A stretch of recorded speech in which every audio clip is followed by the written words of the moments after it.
Alam niyo ba, madalas iniisip ko na baka hanggang dito na lang ako.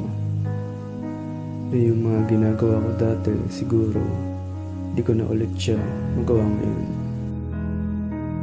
Kasi minsan di natin maintindihan kung tama ba gumawa ng kasalanan. Kasi kahit na di mo pinapatulan, minsan sinusundan ka pa rin ng kamalasan. Pero sa tingin ko marami pang oras para laman na mag-isip-isip.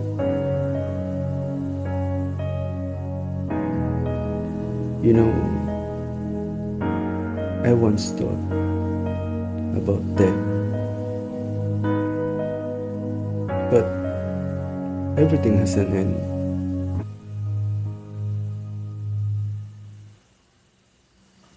Kaya yun, nandito ako ngayon. Tara, simula ulit.